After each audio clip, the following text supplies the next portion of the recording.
exception that is, there we go, the Watkins Glen round in the middle of the series. Other than that, there is a mandatory pit stop. Refuelling is not allowed in any race other than Watkins Glen. Who's taking odds on seeing someone running out of fuel before the end of a race, before the end of a series? Surely that's an odds-on banker all day long. Take my money, Mr. Bookie. Mandatory refuelling? No. Watkins Glen? Yes, there will be mandatory refuelling. There is no fixed refuelling time. A mandatory tyre change is on the cards for every single round. There is no pit window, and there is a more than generous 50 sets of tyres available, so effectively unlimited tyres for the series. We have, I believe, 28 drivers on the grid this evening. I'm just having the usual fun and games while everything connects. While I get this connected, remember, if you want to connect with the Formula Racing League, FRL, get yourself onto SimGrid, follow their host page. You can take part in the multiple leagues on multiple platforms, on multiple sims, right across the board, all on the SimGrid website. That will take you to Discord. Get yourself into Discord, of course. Hit that subscribe button on the YouTube page and ring that bell. Make sure you get notifications every time we go live, and every time we upload videos. Of course, a lot of content goes out on Twitch as well. It's all beautifully back catalogued by the FRL Supremo James himself, the pink pig. Unfortunately, he's not in this race. It's yeah, one of my favourite things about FRL are his liveries. But James not in this one. But yeah, everything back catalogue. So yes, please make sure you hit the subscribe, ring that bell, and get yourself involved with Formula Racing League. If you are still having doubts, sit back, enjoy this race, and it will make the decision a lot easier, I can absolutely assure you. Good evening to everyone in the chat. King Phoenix, sound check, rock and roll, mic check, 1 2 1 2 1 2. That was myself saying good evening. I get the feeling that's Keddy on two accounts, Formula Racing. He is racing himself this evening, expecting him to do quite well. 15 minutes of qualifying, well underway. Never much to see really in the opening 5 minutes, so we'll just leave the cameras on random and say hello to everyone. Jan Barth is in the chat, cheering on Tom Curtin. Jan again with the sir. I salute you, Jan, thank you. Number 8, please. A sir and a please. There's only one thing that's going to happen now, I can assure you. There you go, Jan. That is a nice livery as well. That is a nice livery. I did have... where is the car I am looking for? Yeah, quite a few very good, quite a few drivers in this series that are capable of winning it. Will it be a Lamborghini? Of course, big question, how will Ike Zerman do over the season? It is, of course, a mystery.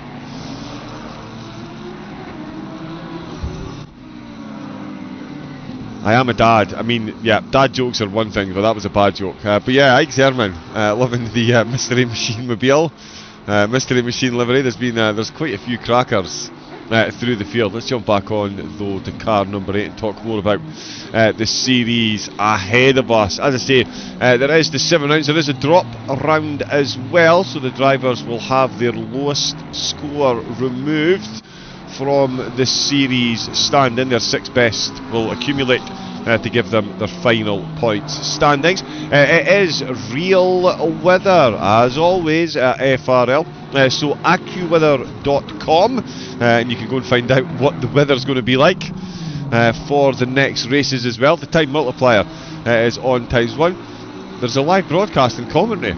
Hopefully that's good. There is live data and timing, of course, on Pitwall Live as well. There will be live stewarding for the pros and incident tickets for the silvers. They're racing exactly the same calendar.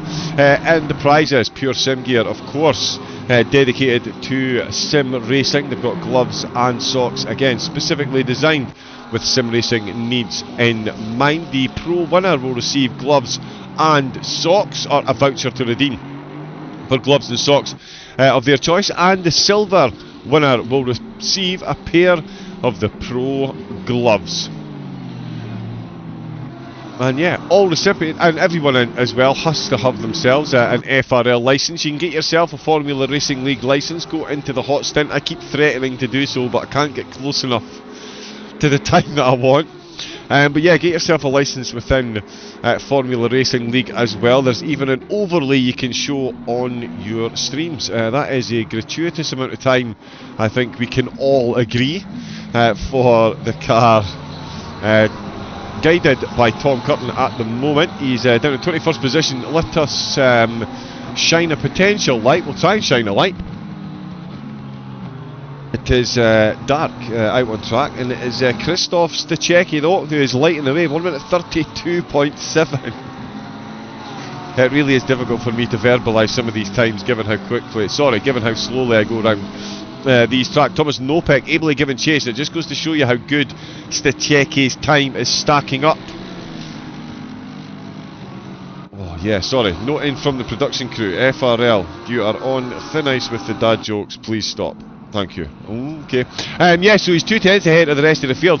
Nopek only 200ths ahead of Santo, who is only half a tenth ahead of Basolio. Another half a tenth behind is Dennis Alaquia, currently in the pits of the ATS Corsa eSport team. Getting the McLaren, only the second McLaren in the top 5. Simone Basolio, the SPQR Racing team. Definitely not getting extra camera time because he is in my beloved Ferrari. No, it's because he's within 3/10 and joined the chasing pack, trying to get their hands on Stachecki's pole position. But again, testament to how good that time is if we look at just how close the rest of the field is. And here was me saying there's not much to see in the opening 6 to 8 minutes of qualifying.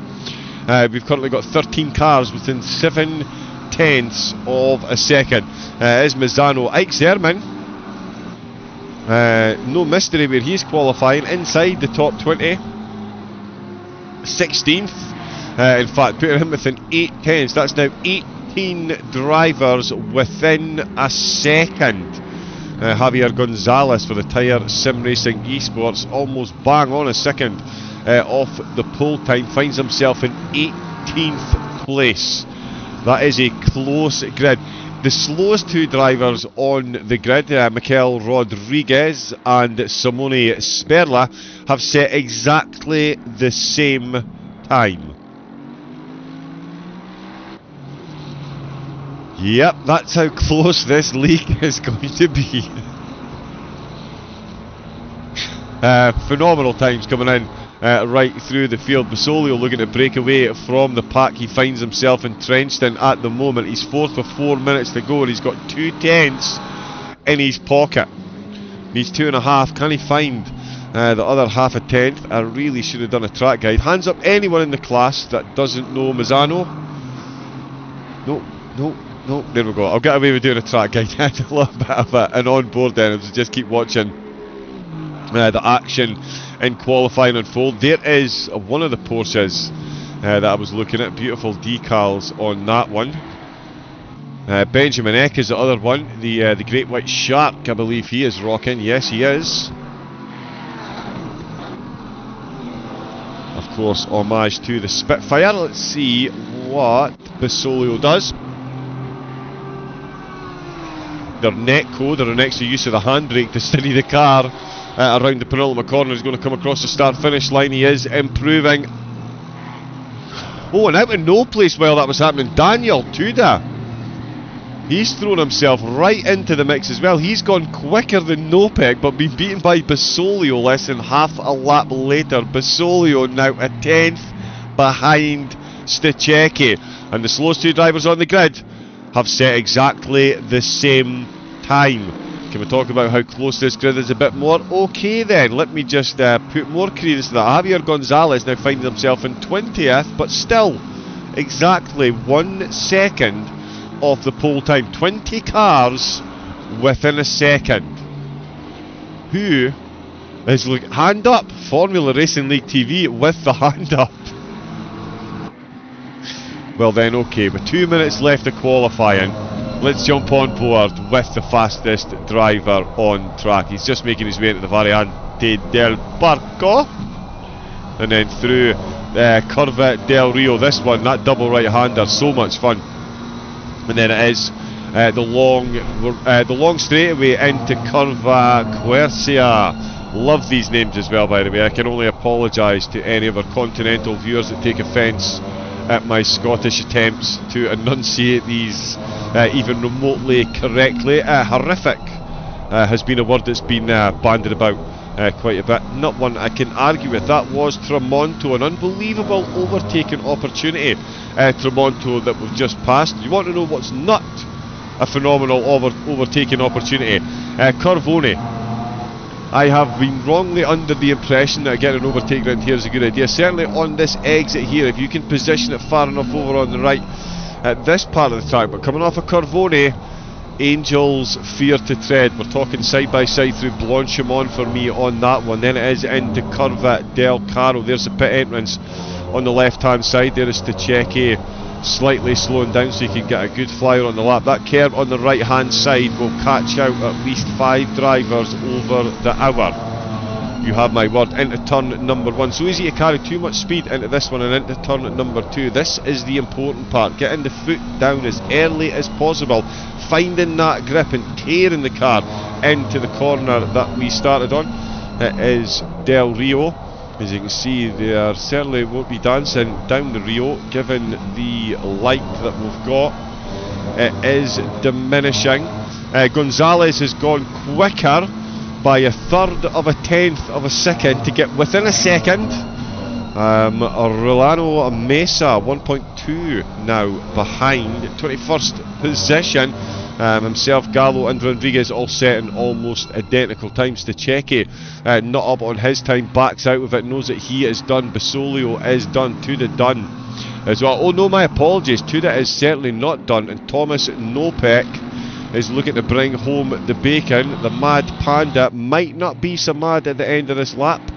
That's a good opening sector. We've got Salvo and Rubia, who's looking quick as well, unsurprisingly. It is in Rubia, no surprise there at all. Alex Zakdal, he's got himself into the top 10 again. Not really a massive surprise. Van Sanzier as well. Sorry, I am surprised to see no Kenny. Where it?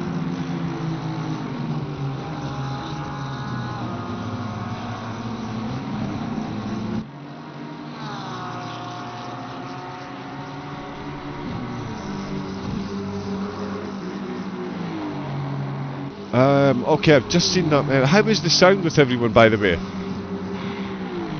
Someone did an amazing job with the driver rating system. Yes, they did.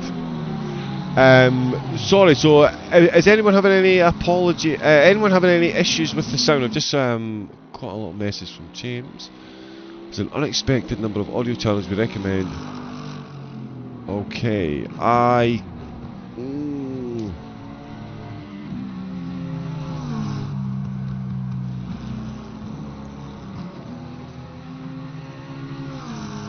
all my claims of multitasking have just been thrown clean out of the window. Let's have a look at qualifying then, and it is Tuda who's gotten the job done by 0.003 of a second. That is incredible. Right at the death as I was looking away there. Not one of the drivers I picked on. But there we go, 0.003 of a second separating the top two. Basolio with 29 kilograms of ballast in 3rd place. It's good now. Excellent. Okay.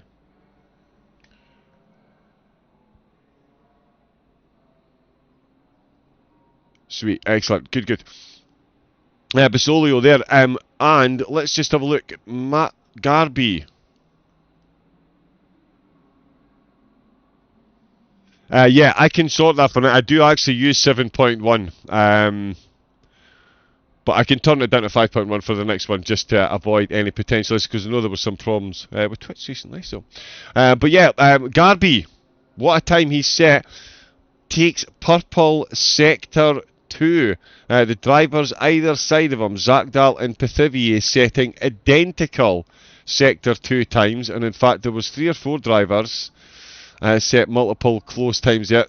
Incredibly close grid. I'm going to run out with superlatives and explode my own head before the race even starts. Gonzalez in 20th position, 9/10 off the pole time, starting in 20th. Oliver Zubik and Zverla were separated ever so slightly down at the back of the grid, 134.755 and 35.040, but still only 2 seconds separating the entire 28 car grid.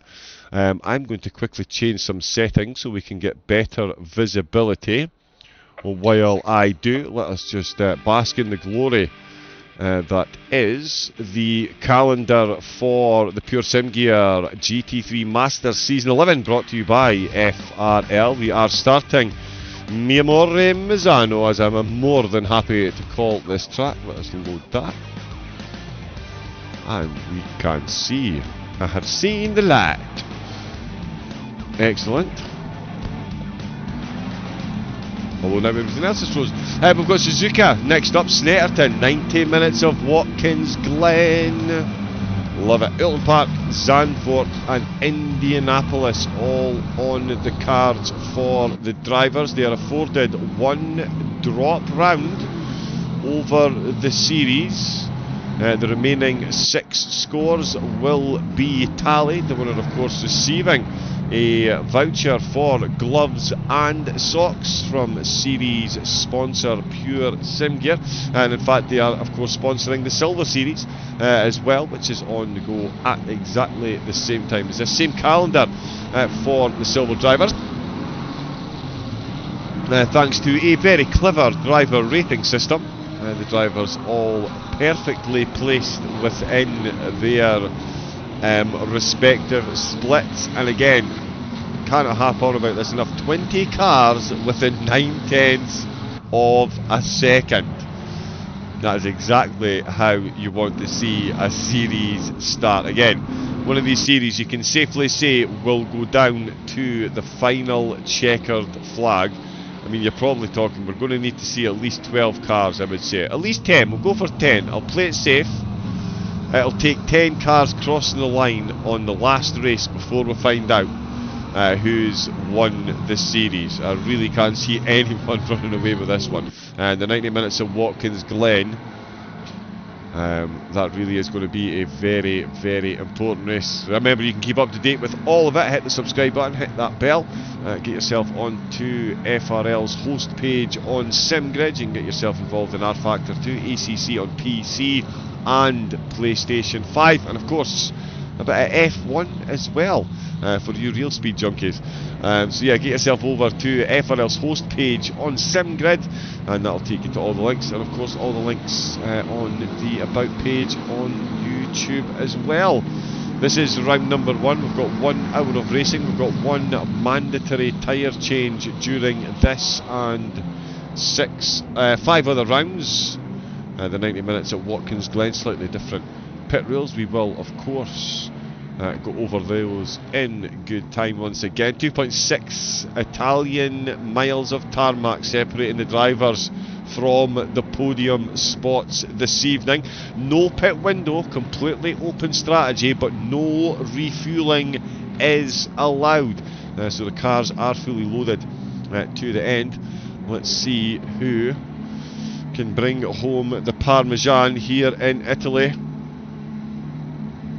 They're lining up on the grid. That is Tuda. It's a green light. It's foot down. It's flat out when it's flying into turn 1 for Studa into Stachecki. Stachecki instantly checking the defensive prowess of Tuda. Tuda did not flinch, but I tell you, neither did Stachecki. He's put that one up the inside. He's got the car rotated beautifully. Tuda finds himself on the outside curb, but he comes back at them. They're going to be side by side into Del Rio. Beautiful move around the outside. Stachecki absolutely hanging in there. 3,000 separating them in qualifying, and Basolio has dropped out with the run in there. Santos got a phenomenal start in the back end as well. There's a lot more cars on the track, but the battle for the lead of the race is absolutely electric between the 2 front row drivers, and it's the Lamborghini. Oh, he goes late to the right hand side, but he does open up the corner for himself absolutely beautifully. And look at Santo there, perfectly poised to get himself a top spot on the podium. If these two slouch in any way, shape or form, coming on to Corvone, I did say Angel's feet at the tread go side by side. These two are instantly about to put this commentator at shame, as they are surely going to go side by side. Stachecki gazumped in qualifying by 3,000ths of a second, and there's Basolio in the background. He wants that third place back from Santo. Again, lots of action going on in the background, with the battle for the lead is absolutely electric. Corvone, they are going to go side by side at the end of Corvone. They're going to come into the final section. Oh, both cars are really looking at a track limit violation there, and Santos looking at violating the grip on the top two spots. Basolio has got himself back. Oh no, sorry, Basolio's not got himself back ahead. That's Rubia that's still behind Basolio, trying to catch back up to get that third place. At the end of lap 1, it's Tuda that somehow held on to the lead of the race. He has been hounded by Stachecki for this entire thing. This could be the race that breaks the Scottish commentator. Stachecki, Tuda and Santo still absolutely nose to tail. A little bit of neck code there from Basolio, sort of flinched to the side. In fact, he might have been taken avoid an accident. Santo didn't look too confident through turn number 2 then. Basolio still having a look. Stachecki is now ahead of Tuda. He's got the move done. The two cars with no liveries and have undone me. Please go into a replay, thank you very much. So let's have a look. Also, Stachecki was already in the lead then, so I've completely missed him retaking the lead.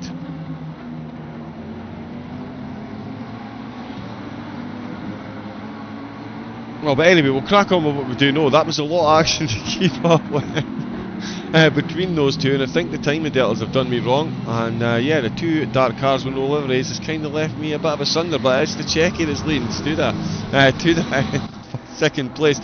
Santos definitely in third. Yep, we're going to go with Rubia in 5th position. Melker Garby is in 13th place. Terence Keenan, my apologies, down a couple of positions, with Benjamin Eck down a position as well in 10th place. We've got Graham Potter and Simone Sperla is up to 23rd. Tom Curtin, I think, was involved in a bit of a lap 1 incident. He's dropped down a couple of positions. So too Thomas Nopek. Finds himself down in 26th, so there was a lot going on down through the field, and there still is. Oliver Zhuwig has had a problem. He's been DSQ'd from the race. Let's get back up to the front of the field and have a look and see if Stachecki and the gang are getting on. It is as you were, Simone Basolio.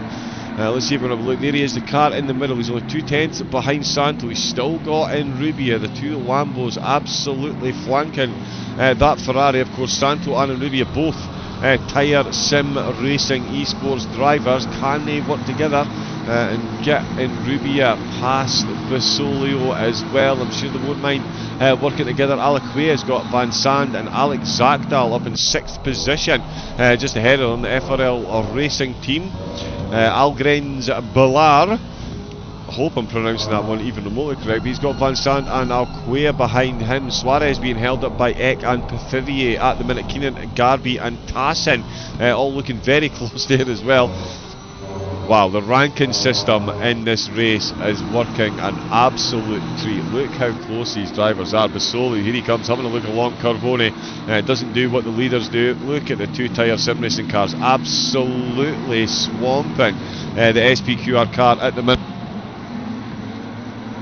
Alex Zakdal, he might not be in the FRL Arrive and Drive Lamborghini, but with the battle that's going on ahead, he could certainly arrive and drive off into the distance and take himself a couple of positions quite easily here, given the battle that we've got going on. He's got Van Sant and Alquia hurrying him along as well. As I say, Dennis Suarez ever so slightly behind the Dyer Sim Racing Esports. 3 cars in the top 10, but at the minute Benjamin Eck really looking to get a single digit position next to his name, 10th at the minute, got a second back to Pithivier, still battling with Keenan and Melker Garby. Francois Tassin up positions and looking very quick. He's defended from Pauli. Rolano Mesa up positions as well. Ike Sermon also up a position, meaning it's even further of a mystery as to where he's going to finish at the end of the race. Giacomo, my apologies, Giacomo D'Angelo, another SPQR car. He's got Nico Veldman in 19th position. Incredible scenes when Veldman's that far down the field. Javier Gonzalez, another tyre sim racing car, 20th position with Gallo in 21st. Graham Potter is in 22nd. Simone Sperla up to 23rd with Thomas Nobeck down to 24th position. Pereira's in 25th with Tom Curran and now in 26th position. Rodriguez in 27th. Zewig no longer in the race. No one coming in for an early pit stop with a mandatory tyre change. It did seem like a fairly unlikely strategy for anyone to employ, and that certainly seems to be the case. 27 cars still running very quickly, and the two up at the front, their qualifying tussle looking set to continue. They've got 7/10 between them. Two that just setting the fastest lap of the race. They're already 2 seconds up on the chasing pack, which is of course Danny Santo, Basolio and Rubia, Zakdal, Van Zandt and Alaquia all battling for third position. It's a whole lot of headlights in the background there as it is 10 PM of course in Italy. It is most definitely nighttime. Optimum track temperatures almost 19 degrees, so we really will see some quick lap times. There won't be much tyre degradation depending on how well they're managed, but we should continue to see some incredible racing all the way through this one. It's all going to come down to the pit stops. You feel there the slightest mistake in the pit stop is going to have huge ramifications for the drivers right through the pack, given how close they are. I mean, Tassin and Garby and Cowley are within half a second of one another. We've got D'Angelo and Zerman all over the back of Rolando Mesa in that Ferrari. He is putting in a heroic defensive performance, keeping those two drivers behind him. Nico Veldman is definitely sticking his oar into that one as well. You'd like to say, as we look at the back of Ike Zerman's car, there is Veldman. He's got Gonzalez in tow as well. Pereira down in 25th position, just put a move on Sperla. So Perla up a few positions at the start, and finds himself back down as Nopex made back a couple of positions as well. The Mad Panda carving his way back through the field, back up to 23rd position. And Rubia still looking to make it to tyre sim racing Lamborghinis consecutively on track at the minute. He's got Alex Zakdal looking very racy behind him though. Basolio and Santo do look like they're trying to break away, or certainly Basolio definitely trying to break away while applying the pressure to Santo. The two up at the front, it is an absolute game of cat and mouse at the minute. Daniel Tuda is the fastest driver on the track at the minute, but Stachecki is leading. What an opening lap these two had. Completely left me lost for words as they're both in jet black McLarens at night. I mean, don't want to make excuses, but yeah, but what a phenomenal opening lap that was. Santo and Basolio, the lead of the chasing pack at the minute, but that's a pack that goes all the way back to 10th position. As we jump on board with Benjamin Eck, we can see the train he can see on the way to Carbone. The track map itself, you can see there on the right, is still an absolute solid train 5 laps in. All 10 lead cars now into Sector 3 through Carbone. Oh, the Great White Shark having a great white moment there. That was a bit lively. Although as a non-Porsche driver, that might be what you expect. I do know you do need an extra bit of talent to keep that thing between the mayo and the mustard and extracting the maximum amount of pace from it. Start at lap number 6. It's Stachecki still leading the way. Tuda in second. Santo 2.5 seconds down, with only 2:10 separating them from Basolio and Rubia and Zakdal. Zakdal got an enormous 7/10 of a second separating him from Van Zandt. He's got half that with Alaquia breathing down his neck. Suarez and Eck, who we're on board with now, all inside the top 10, all within 2 seconds of the race leads. Stachecki putting in another phenomenal lap, not quite as quick as Tuda's, only half a second slower. No, sorry, not half a second. A 10th of a second. So Stachecki's last lap was only a 10th of a second slower than Tuda's fastest lap. Was that a bit of a mistake there by Tuda? Did he get a bit close as I was looking at the timing deltas? Let's keep an eye. Let's go to Forbidden Chase Cam because it is a bit dark. Oh no, just through Curva del Rio, didn't look the most planted there, and certainly the exit that Stachecki got, the far superior of the two. Okay, and he tried to make up for it in the braking zone, and that really has not gone well for him. And that's put a bit of a gap then. He was loitering in the slipstream with intent. That's now 0.8 of a second that he's got. Can he close that gap, push through the dirty air and get back into the slipstream and push Stachecki towards the end and the impending pit stops. That's already 12 minutes of this race gone. We've got Enrubia still applying the pressure to Basolio, who's got Enrubia's teammate Santo firmly within his sights. You can see just how close they are, as by way of the fact that you can't see the Lamborghini for the majority of the lap. And Rubia keeping a weather eye on his teammate occasionally and on Basolio. He'll also be keeping a weather eye behind them, because that is Alex Zakdal. I said a few laps ago he's perfectly positioned. He'll take a couple of spots if he can. If that door is open, he will stride through, no problem. Great to see an Aston Martin mixing it up at the top of the grid. The bot tourists in the McLaren certainly proving why it is popular. We've got 5 of them in the top 10. I really shouldn't throw shade considering my own driving talents. But we have Samuel Patrini. Sorry, but I misunderstood that free practice started at 8 PM. And they won't let me in. Yeah, no, once quali started, it's to avoid server spikes, lag spikes. But yeah, no, unfortunately. Now, but there is a drop round, so all is not lost. You can still rack up the required 6 rounds worth of points here at the Pure SimGrid GT3 Masters Season 11. This has been going for quite some time. That is absolutely no wonder when you look at the racing action that we are being treated to here. And Rubia now more concerned, or is he more concerned with Zakdal? Look how close he is to the drivers ahead. Daniel Tuda, can he?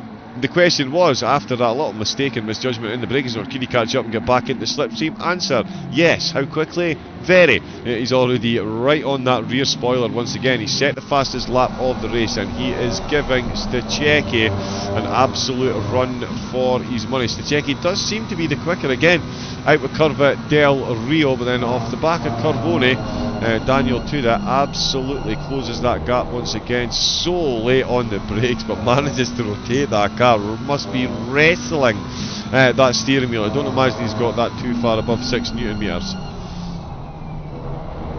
And again, onto Carbone. Both cars absolutely thrown round at that corner. It's still coming thick and fast right through the field as well. I feel like I'm doing a bit of a disservice to some of the drivers further down. James Coley, for instance, all over the back of Tassin, and Terence Keenan, who I've known for a while. He is no slouch behind the wheel, an absolute solid racer at the minute. So too Melker Garvey as well.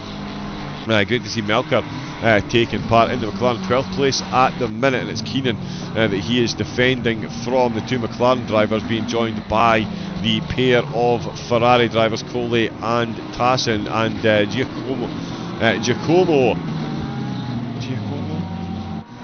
I've suddenly double questioned myself because I got it wrong the first time. But D'Angelo for SPQR in the Porsche, he's closing in on this one as well. Rolando Mesa, big shout out to him. He's managed to fend off the advances still of Zerman and Veldman. No mean feat in itself. Those two both know how to make an overtake. And Thomas Nopek finds himself up at the 19th as we start seeing cars coming into the pits, and it's Salvo and Rubia. Well, there we go then.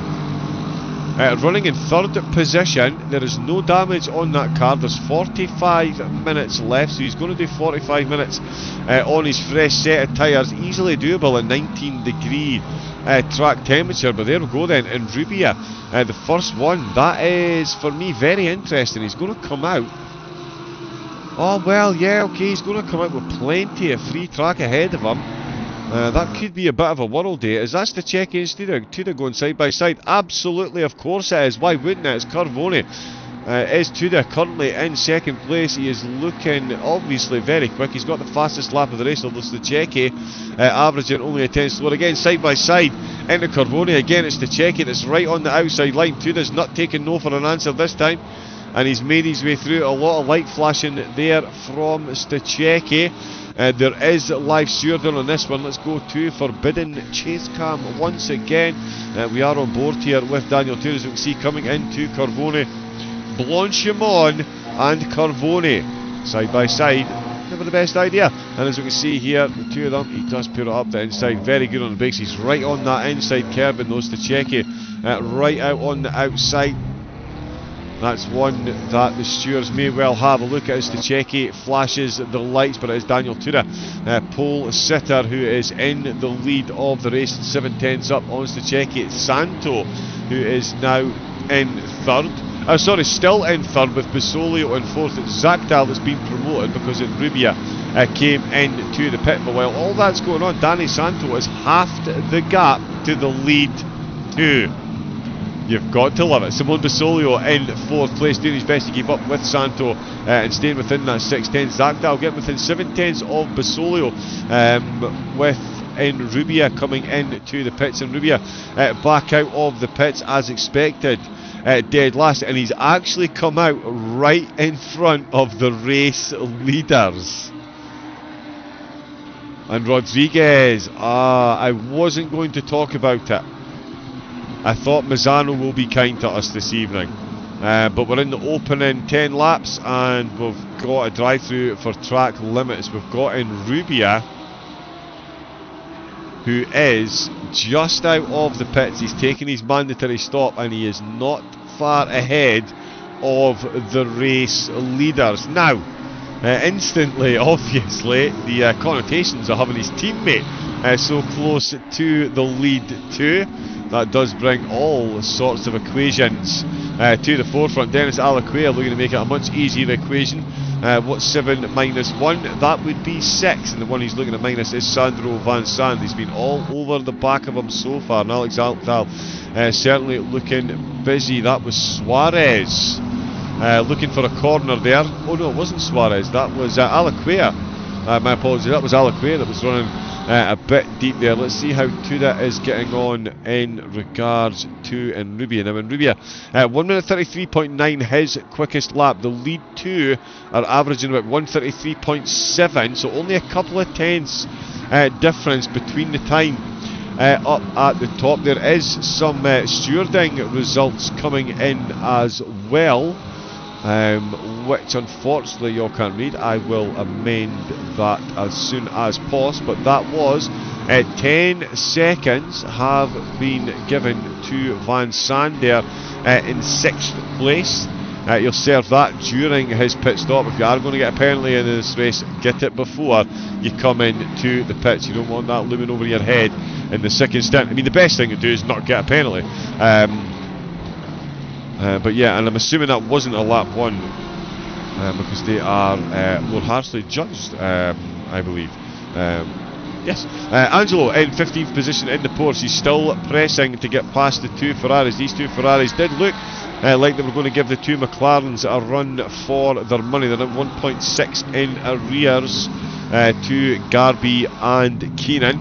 The 2 McLarens that were chasing down, having their own little battle themselves. Suarez is still fending off Eck and Pithivian.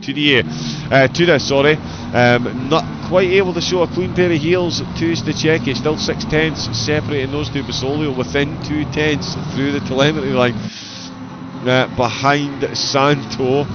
Let's just have a look at some spoiler cam because that Ferrari very, very, very close indeed still. Van Sant, as you can see, picking up that penalty. Veldman has come into the pit. So too Tom Curtin has come in as well. And Nico Veldman, sorry, yes, it was Veldman that I spotted there. Oh, and he's got a bit close and he's had to take avoiding action at any more instances of that, and it is going to be Alex Zakdal that finds himself promoted. Basolio gotten a bit close there, had to take avoiding action. Santo holding the racing line and still holding on to that position. James Coley did have D'Angelo behind him.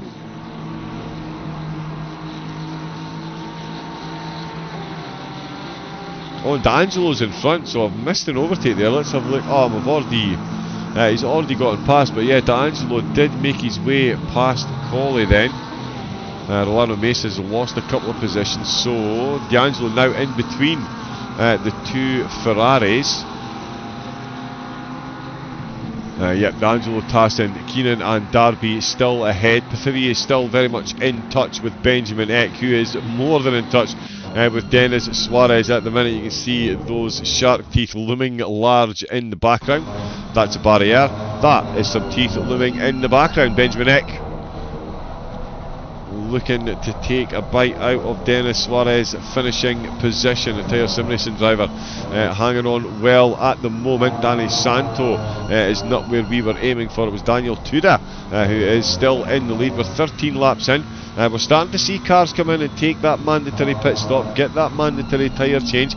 It is AccuWeather, real weather that is used during the series. 19-degree track temperature, really doesn't get much better than that. I think it's 16, 17 degrees is still pretty much the optimum. The drivers are running full race fuel during the race. No refueling is allowed. Again, reiterate a point from the start of the race. How many cars will we see run out of fuel over the series?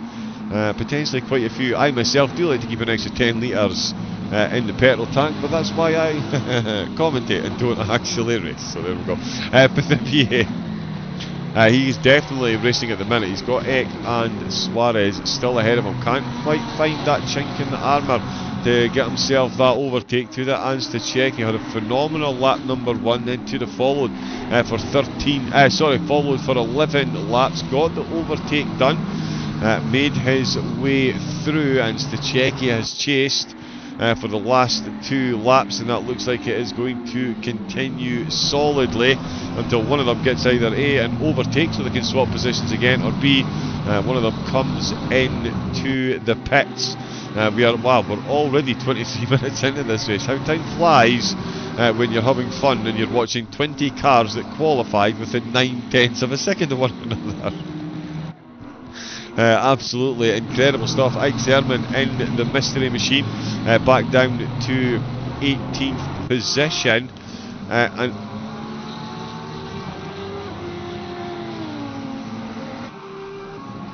yeah, interestingly as well, actually, let me just yeah, so that's flown under my radar ever so slightly. Nico Velman, who was inside the top 10, he has gotten ahead of Enrubia out of the pits, and that is a 5-second gap that he's managed to get over Enrubia. I don't think it's quite 5 seconds. We'll see what the timing says, but Enrubia was in 5th position when he came into the pits, but it won't make a bit of a difference because Nico Velman's just picked up a track drive-through for track limit violations, so we'll have to keep an eye and see where Enrubia is in relation to Basolio when Basolio comes out of the pits, because that could mean that Velman was potentially on for a podium, or has Enrubia just had a shocker of a pit stop? All the questions. Well, the simple question, will Enrubia finish behind Velman? Probably not. With Velman picking up that penalty. Let's get back up to the front, see the top 2. It's still only separated by 0.4 of a second, and maintaining now the gap to Santo. 1.3 seconds it is now steadied at, and the 0.3 that separate the top 2 separate the final podium position from 4th. Basolio still knocking on the door of Santo, the Lambo and the Ferrari. Trading everything but paint at the moment, which is beautiful to see lap after lap. Zakdal at 1.5 down on the 2 ahead, but 1.5 up on Van Sant with that 10-second penalty. Cannot reiterate how detrimental that 10 seconds is going to be. These races so important to keep it clean because they are so close. That 10 seconds is easily going to see him drop outside the top 15. Quite easily, so we'll see Nico Velman coming in to serve his penalty, Dennis Alcuea coming in and out to get his mandatory done, and he too is absolutely light years ahead of Enrubia.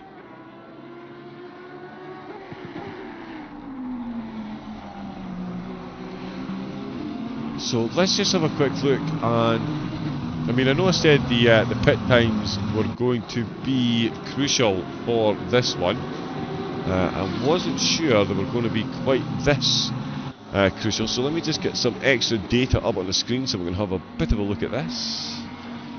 And it's not on Pit Live Remote, unfortunately. But yeah, in Rubia, that's a big drop in time. Let's see what happens. Tassin and Cowley in the pits. Eck and Pithivier in the pits from the peripheries of the top 10. Stachecki, Santo still ahead of Basolio, but Santo now only 8 tenths behind Stachecki. So despite defending so wholeheartedly from Basolio, they're still making ground on the lead too.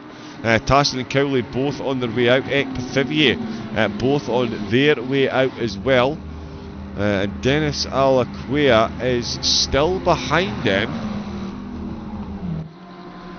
So Rubia really has lost some time. Alex Zakdal picking up a penalty. 5th placed Aston Martin. Danny Santo in the pits. Scratch that last sentence and train of thought. Here comes Van Sand into the pits as well. Is that Garby coming in? Terence Keenan looks like he's coming in as well. Daniel Tuda picking up a penalty as well. The race leader picks up a penalty. Alex Zakdal, the Aston Martin in 5th, picking up a penalty as well, is where I was going with that sentence before Danny Santos popped into the pits. Garby did come in. Suarez and Rolando Mesa both making their way into the pits as well.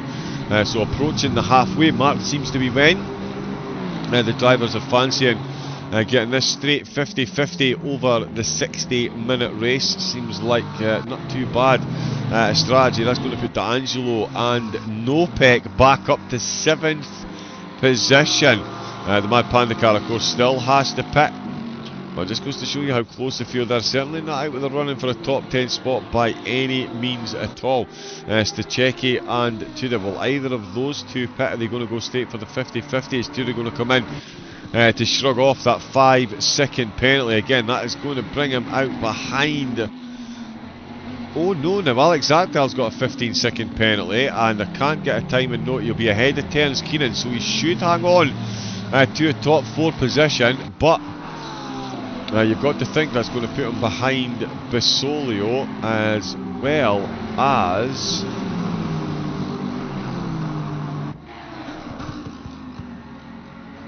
Danny Santo, who is there he is, back out the pits. Of course he is ahead, or sorry, not of course, we can't say of course, because we've seen his teammate tumble down the order after his pit stop. Basolio, Zakdal and Keenan all answer Santos jump into the pit. So I'm getting myself all excited here at just how this is unfolding at the minute. There's Basolio in the pits, Keenan's in, Zakdal, D'Angelo, Zerman all in. Santo will be looking to maintain his position on Basolio. There was only 4/10 of a second separating them out on track when they came into the pits, just like the 4/10 of a second that's currently separating the two, the race leader and second place. We will see though how Santo gets on. He's coming into the penultimate corner now, passing the pit entrance. Basolio is moving. Oh, it's going to be close. There is Santo flying along the start-finish straight. Let's see where Basolio is. Basolio, of course, comes out on the other side at turn number 2, and he is gone. Is he? No, he's not.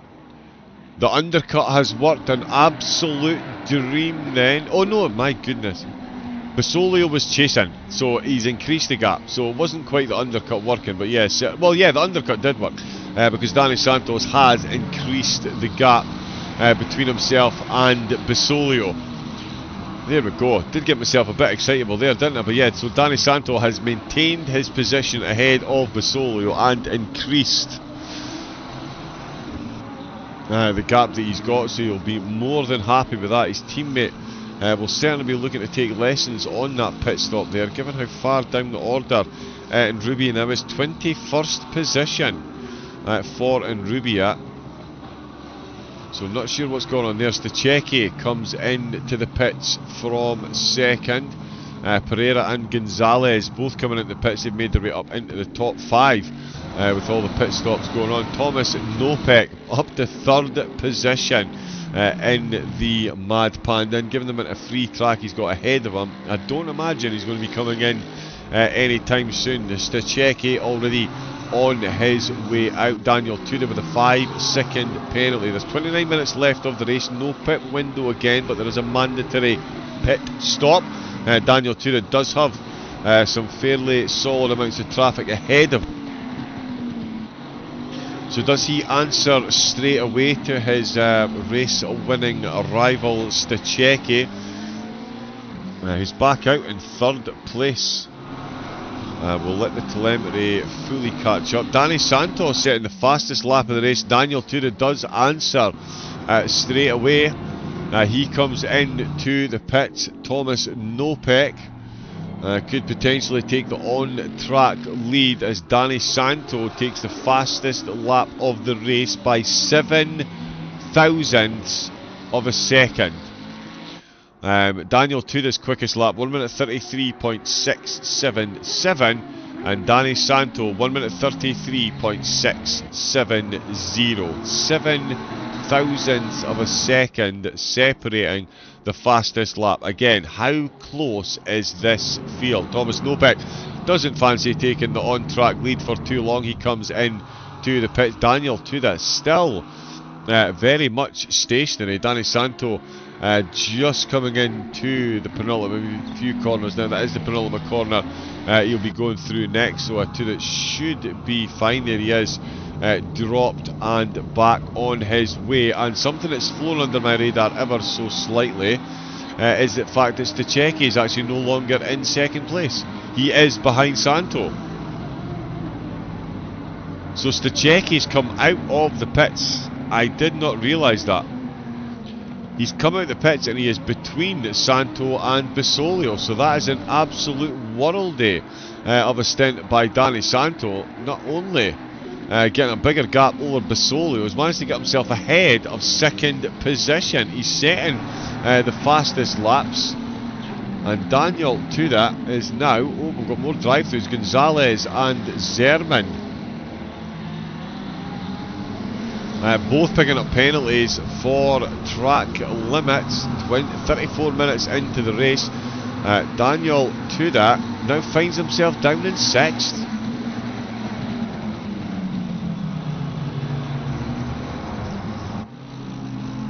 Wow. Oh, of course, you had the 5-second penalty, so that was to be expected. That's why there's a 5-second penalty. So Danny Santo is in the lead of the race. Stachecki is still in 2nd place by virtue of the fact that Tudor had to serve that penalty. Benjamin Eck had a penalty as well. Alex Zakdal, sorry, had the penalty. I don't think Benjamin Eck did. He is in 5th. Oh no, he's in the post. He had a 5-second penalty as well. Suarez up to 4th position. Basolio on the podium. Stachecki in 2nd, and Danny Santo leading the way with 25 minutes to go. What can Daniel Tudor do? One-time holder of the fastest lap, finds himself in 6th. He's going to have a solid race if he's going to improve on any of the improve on his position between now and the end. He's got X Suarez and Basolio. Great drive by Suarez as well. Now up to 4th position for the Tire Sim Racing team. So they may have lost out on Enrubia. But Suarez has certainly taken up the mantle. He's up to 4th place then. Alaquia all over the back of Daniel Tudor as well. So it's a solid little train that Tudor has got himself caught up in. Zerman and Gonzalez both in the pits to serve their drive-thrus. And Giacomo D'Angelo has just set the fastest lap. The track temperature has been exactly the same for the entire race, but as the cars get lighter, they are getting quicker. 1 minute 33.4, so almost 2/10 quicker than the previous fastest lap, so we can expect that to drop massively over the piece. Again, the car's not allowed to refuel during the race at all, so they all carrying an hour's worth of fuel at the start, so the car's getting lighter. Tom Curtin Another car, they're coming thick and fast now. Drive through for track limits. That is another victim of the Misano limits there. Kurt will have an extra trip into the pits. Danny Santo being chased by Stachecki. Then he spent a long time in second place in stint number 1, and he's back in second place for stint number 2, although it is the Lamborghini of Santo. He now finds himself chasing Benjamin Eck all over the back of Suarez for 4th position. Daniel Tuda in 6th. He's got Alaquia and Garby very close as well. A bit too close for comfort given the standings potential that we're looking at the minute. Pithivier looking to get himself further inside the top 10 at the expense of Terence Keenan, who's currently 9th and 2.8 seconds ahead of Marcel Garby. Cowley and Tassin have resumed their battle in the Ferraris. They're 12th and 13th, with Zach Dahl having served that penalty coming back out in 14th position. Thomas Nopek all the way back up to 15th position. So despite those issues on lap number 1, he's made his way back through the field. Does have Alex Dahl ahead of him. The two of them may be able to work together given the pace that they've got. Ike Zerman, another driver picking up a penalty, finds himself down in 22nd place. Tom Curtin coming in to serve his drive-through penalty. And Kiko Gallo, the Eagles eSports driver, in the pits as well. Hopefully everything is okay there. Ike Zerman trying to get past Javier Gonzalez at the minute. Potter, Pereira and Rolando Mesa all lapping in their own bit of track at the minute. And Rubia in 17th has got D'Angelo ahead of him. The fastest lap has changed hands once again, and it is a one-time race leader Christoph Stachecki that's just set that lap. 1 minute 33.0. So we're about to see qualifying pace come about once again. The 32s absolutely on the cards, and a change of race lead could potentially be on the cards as well. Garby, Alaquia, Suarez and Tuda all still battling to get past Benjamin Eck, the cork in the bottle, in 4th place. If I jump on his rear spoiler, you can see what I mean. Those 4 cars all over Eck's rear splitters at this stage of the race. We'll jump back on to Danny Santos. Again, the battle for the lead of the race. These two absolutely inseparable. In the opening half an hour it was 2 McLarens. It's now a McLaren and a Lamborghini, with a Lambo got the upper hand between penalties and an absolutely lightning quick pit stop. Danny Santos has got himself into the lead. They're 1.8 seconds up on Basolio, who has got 8 seconds back to Benjamin Eck. So great drive by Basolio as well to get himself onto that podium. Tuda really does have a bit of an uphill battle if he is going to get any place near the podium. He needs to get past Benjamin Eck while defending from Suarez, although as I say that, Suarez seems to have been caught defending against Alaquia and Garby. The gap between him and Tuda now up to 1.3 seconds. So job 1 done for Tuda. Get the chasing pack off your back. Job 2, try and find a way past Benjamin Eck to then undertake task 3, and as I say that, he gets the move done on Benjamin Eck. So let's go back and have a look at that overtake. Oh, and that's a bit of a bump there into the penultimate 2 corners. Gives the Great White Shark a bit of a tap on the tail fin, sends the Porsche round the wrong way. Daniel Tuda up to 4th position. Benjamin Eck is going to be swimming with the big fishes now, as Garby and Alaquia trying to catch back up. Dennis Suarez back down to 8th place with Nopek. Sorry, Terence Keenan. Somebody fetch my glasses, please. Terence Keenan in 9th. Nopek, of course, still in 15th position. Let's see what's going on between Stachecki and Santo. Stachecki really does enjoy going side by side through Carboni. This time he's the car on the inside. Oh, Santo ends up running completely out of track on the left hand side there, but he's going to go for a big old cutback if he can. Nothing doing there, but incredible battle between these two. Let's have another look at this one from the rear of Santo. The old forbidden chase cam, as you can see. They exited 8 and 9 and headed towards Carboni. The Lambo had an absolutely incredible run on the outside. Did he run it too deep there? Oh, okay, so he was looking for the cutback there, but Stachecki really did carry a lot of pace in that McLaren through those corners, and that is what's given him the lead of the race. Christoph Stachecki, a lap after setting the fastest lap, takes the lead. Jason Cowley is still out of the pits. It's Francois Tassin, the driver. He's been battling with another driver to fall foul of the track limits here at Misano. Circuit of the Americas gets a hard time, but yeah, this one so easy to violate those track limits, and that is the 7th or 8th driver so far, and that is Cowley now completely separated from that Ferrari, of which I'm sure he's only partially grateful, because he does now have Alex Zagdal looking for moves, as well as Thomas Nopek, who with that penalty bestowed upon Tassin now finds himself up to 14th position, and a battle going on ahead. He's looking for a big cutback here. Oh, the Aston right up the inside, gets the car rotated well, flashing lights in the background. Nopek follows him through as well, as Cowley finds himself overcome by these two. Is it going to be a double overtake on the same lap? Santo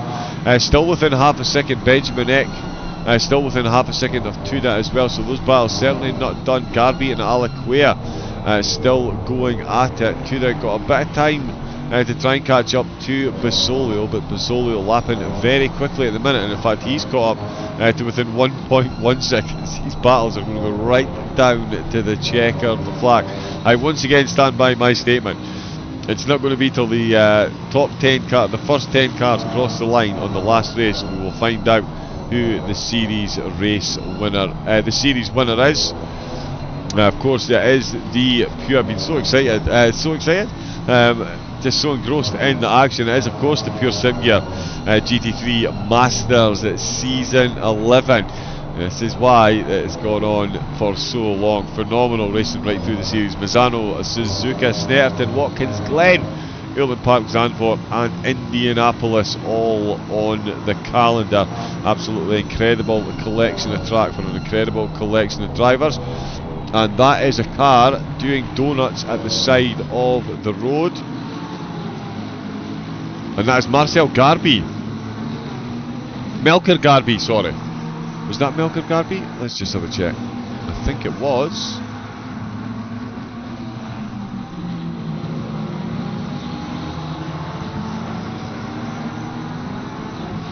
So let's have a look. Head towards Corvone. It's the two corners before this.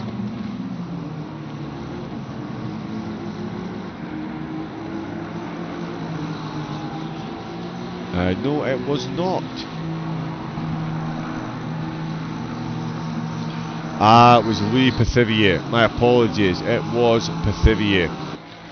Car 211. I completely misread that. I went for 221 and it's car 211 again. I really do need to pop my glasses on. Apologies. Bear with me 2 seconds.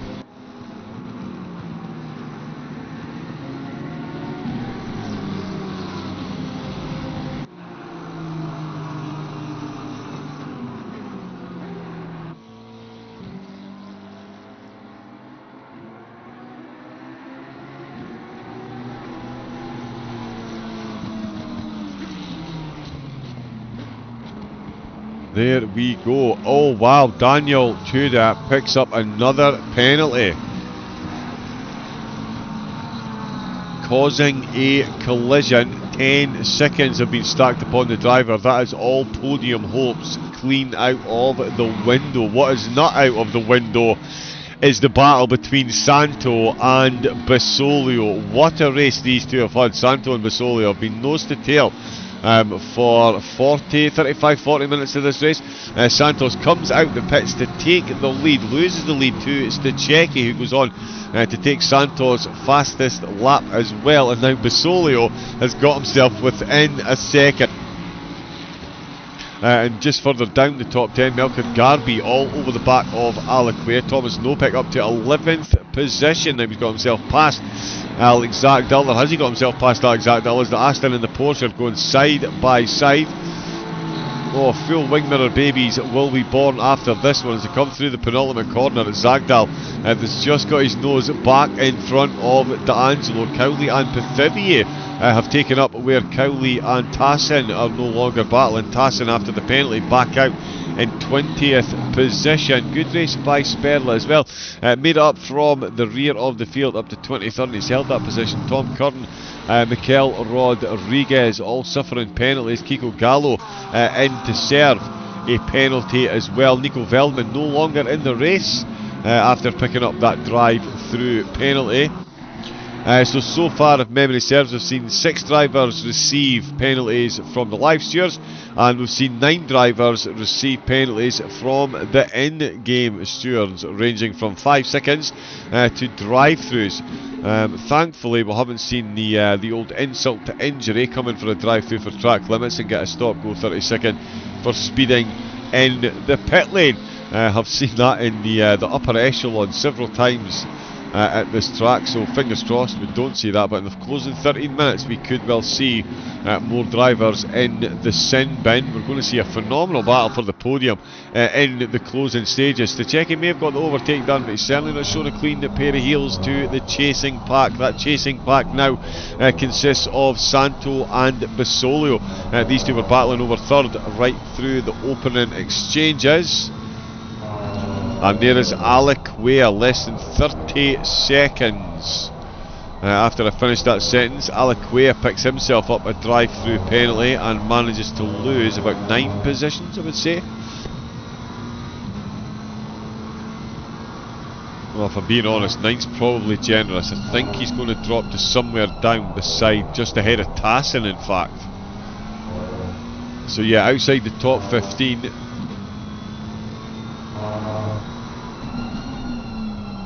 Yeah, so really unfortunate there, but we carry on with the battle up at the front. 12 minutes left to go. Stachecki now being given the gift of the battling podium protagonists. Santo and Basolio, second and third, is on the table. They've got a 1.1 second gap to the race leader, who they're still just about keeping in touch with, and they do have that safety margin behind them to them with a 10-second penalty, but at the moment not making any inroads into the gap. In fact, they're losing half a second to the battling pair ahead of them. So between that and the 10-second penalty, these two are free to go to full war for the final 2 podium positions. Nopeg looking to get himself into the top 10. It's Suarez that's going to be at the expense of, if he can get past the tyre. Sim Racing Esports team looking to get more cars inside, or keep cars inside the top 10. Nopec looking to be paid to that premise as soon as possible. D'Angelo and Zagdal not far behind this one either. So Suarez might do well to let Nopec through and follow him for a bit, use his slipstream, because yeah, Zagdal and D'Angelo looking very quick behind Tassin. He was battling with the Ferrari of Cowley in the opening stages. He's now got Potter in the Lambo ahead of him, trying to get back inside the top 20 after serving that drive-through penalty. We do need to go back up and see this podium battle. Santo and Basolio, they've had the vast majority of the camera time, and quite rightly so. The two Stachecki and two the phenomenal battles they've had over the top. Stachecki certainly making the most now of the space that he's got back to Santo and Basolio battling away. That's 1.3 seconds, so another couple of tens there. Just needs to keep that up. Suarez still feeling the pressure from Nopec. More cars coming in. Tassin 2 tenths behind. He's still trying to get his way past Potter. We do still have 26 cars out on the grid. There's the rear spoiler of one of them, as he is being, oh, that's Tassin just a lap up on him. Gallo quite a few laps down, had a late start for this one. It's Mikel Rodriguez bringing up the rear. Tom Curtin just ahead of him in 24th. As I say, Sperla up to 23rd position from the rear of the field. Ike Zerman down to 22nd, Gonzalez in 21st, with Potter in 20th. Tassin back out the sin bin in 19th, Pereira 2 in the sin bin, but in 18th position Alec Ware, another driver fresh out with the sin bin, 17th position. Rolando Mesa running in 16th with Cowley in 15th. Pithivier down to 14th position, with Rubia back up to 13th position. So damage limitation certainly underway for the tyre sim racing driver. D'Angelo, one-time holder of the fastest lap in a Porsche Misano. Definitely 1.9 change times from 1.8, that is for sure. Alex Zagdal just outside the top 10, but not too far off the battle ahead, which would see him gifted a spot in the top 10. Nopek has got past Suarez as we were doing the rundown. Obviously they like to do the overtakes as we're running through the entire grid, but that's Nopek back inside the top 10. I told you this one was going to go right down to the wire at the last race. Sandro Van Sand in 8th, Terence Keenan in 9th, once again chasing Melker Garby. Benjamin Eck in 5th position, Daniel Tudor in 4th, Danny Santo in 3rd place with Basolio. Basolio's ahead of Santo, and we've missed that overtake as well while he's running through the grid, and we can't even catch it on the replay, but Basolio is up to 2nd position. So in the closing 10 minutes he couldn't do what he couldn't get done. In the closing 10 minutes he's managed to do what he couldn't get done in the opening 40 minutes. My goodness, will someone please reset the commentator? I don't think he's working well this evening. But yes, the Czechie's in the lead, Basolio in 2nd, and Danny Santo is in 3rd place. Daniel Tudor still in 4th, Benjamin Eck in 5th, Garby is in 6th, and Keenan is in 7th position. Are we going to see any more changes up at the front? Stachecki is certainly doing his best to make sure that doesn't happen. His previous lap there was quicker than Stint 1's fastest lap of the race. He still holds the fastest lap of the race, and he is absolutely flying there up at the front. So those stealth black McLarens have caught me out with the start, and Basolio and Santos are running through Basolio. That must have been a very good overtake he got done, because he's already got a 1.2 second gap. Incredible racing. Cowley trying to get past Pithivier. We'll have a look down the field and see what else is going on. Let's move that and that. We see Cowley trying to get himself past Pithivier. We've got Ike Zerman closing in a bit on Gonzalez. He's got 7 minutes to make up that 1.5 second gap. 26 drivers left in the race. Gallo bringing up the rear, a few laps down though, so I'm not sure if he was repairing damage or just started the last race, but Gallo 10 laps down, so it's Rodriguez who is 2 laps down with Curtin 24th and 25th still. D'Angelo and Suarez are there. There they are. Yep, they've just swapped positions actually. Let's have a look at this one.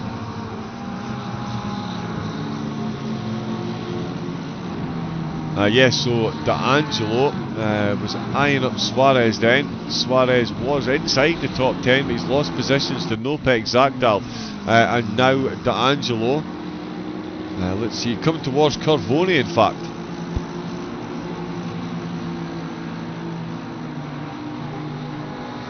So easy to violate the track limits here. Oh wow, the Porsche really sending it up the inside line there. Absolute commitment on the brakes, and D'Angelo with a very good overtake. Bringing home the bacon with that one. Very nice move there for D'Angelo, and that sees him up to 11th position. Can he catch up to Zagdal ahead? That's maybe a bit of a big ask. Thomas Nopek certainly doing his best to catch up to Sandro Van Sand in 8th place.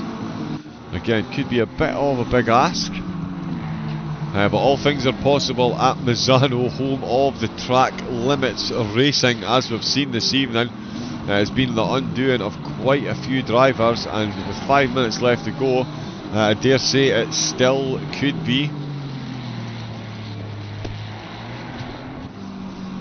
That seemed to stutter ever so slightly, but we're all good. Melker Garby then up to 6th position. So great race for him. He's got Benjamin Eck in the Porsche just ahead of him. Stachecki is now starting to really stretch that gap out with the front. It's up to 4.4 seconds with 4 minutes to go. Distinctly remembers Stachecki and Tuda being 4 seconds ahead with 4 minutes into the race, or 4 laps in.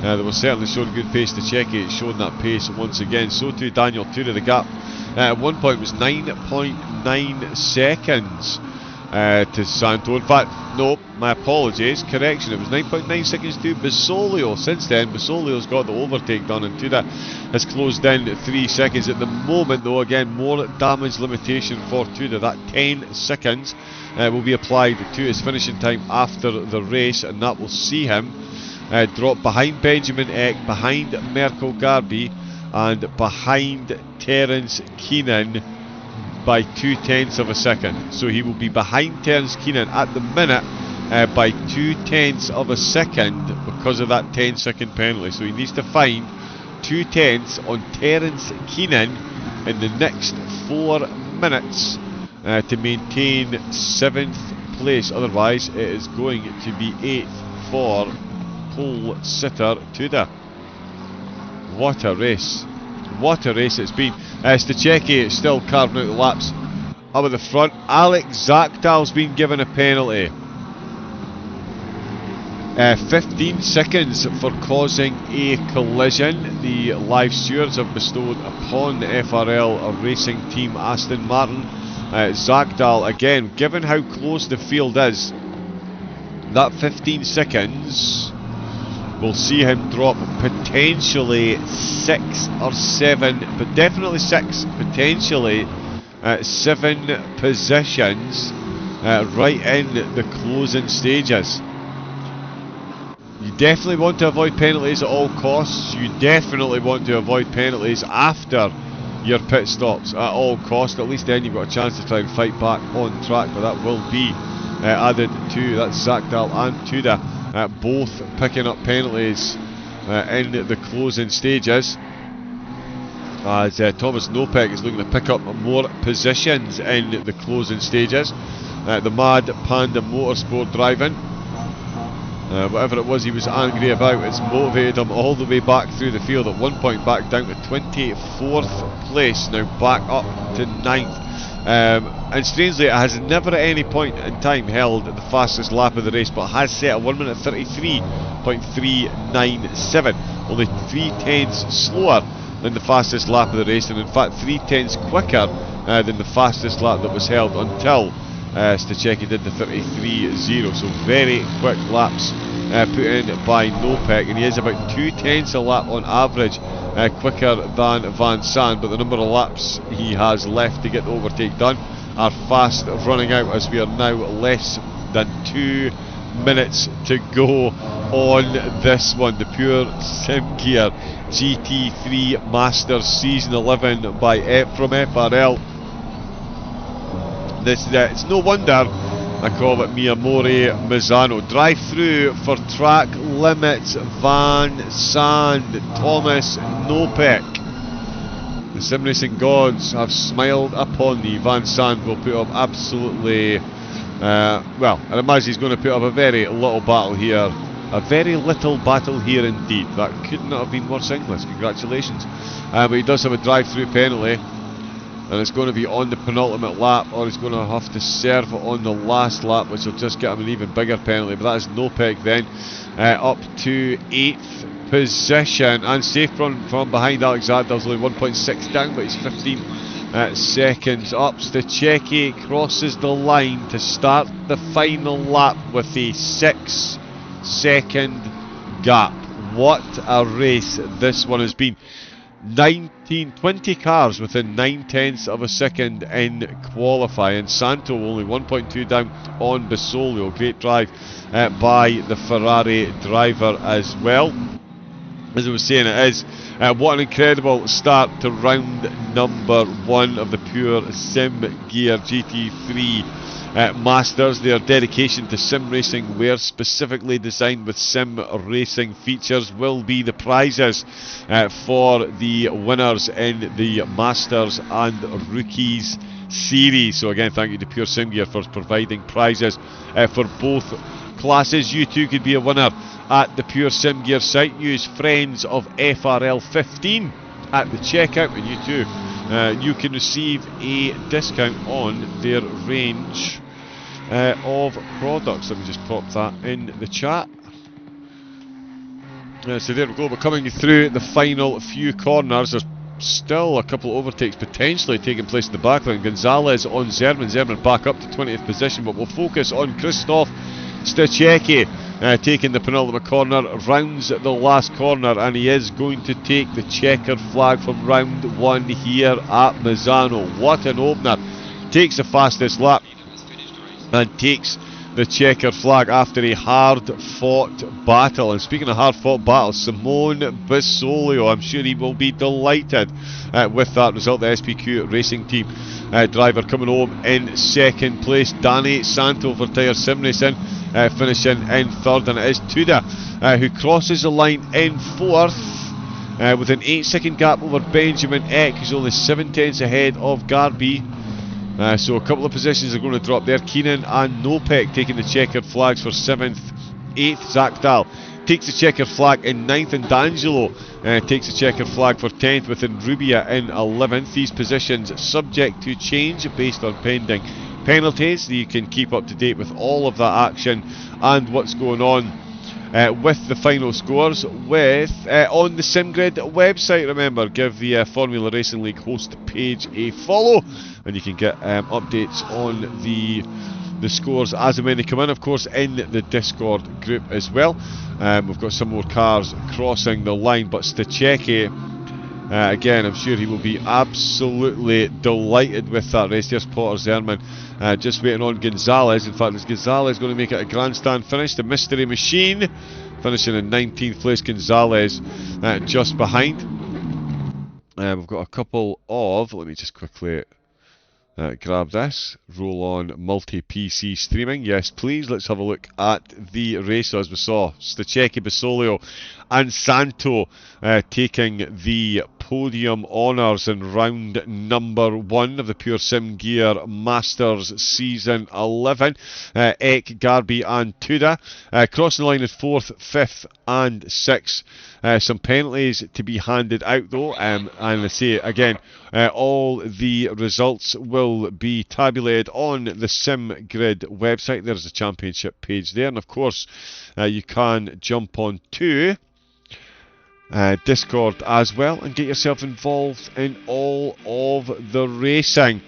Why would you not after that? As I said at the start of the broadcast, feel free to hit that. Thank you for hitting that subscribe button, and if you're still undecided, surely that race has tipped you over the edge. It certainly tipped me over the edge a couple of occasions, that is for absolutely sure.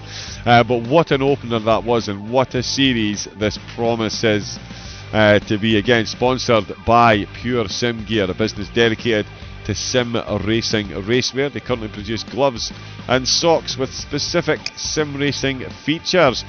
Pure Sim Gear is not only the title sponsor of this ACC PC GT3 Masters League, but the Rookies Series as well, and they're providing appealing prizes to class winners, which include gloves and socks for both the pros and the silvers. You too can find yourself a winner on their website. Use the code FRIENDS of FRL15 for a discount at the checkout. Thank you once again to Pure Sim Gear for sponsoring the series. Thank you to FRL for getting me on board with the broadcasting and commentary for this one.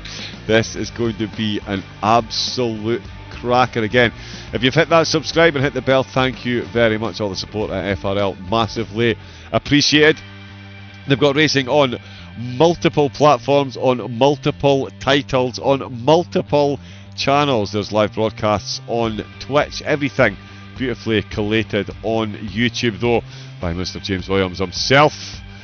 So make sure you do hit that subscribe, hit the bell, and jump on board and enjoy all of the action. I can assure you that the VCO SimGrid Road to the Grand Finals event here at FRL, absolutely one of the best that was out there. So make sure you go back and watch that. The excitable Scottish commentator wasn't too bad either apparently, so hopefully you do enjoy that. That is all from me this evening. I will leave you though with the highlights from this evening's race, so feel free to enjoy those. I'll be back next week with all of the live action. So make sure that again, hit subscribe, hit the bell, and we will see you then. Until next week, stay safe, take it easy, and have a great rest of your night, no matter what you do. Good night.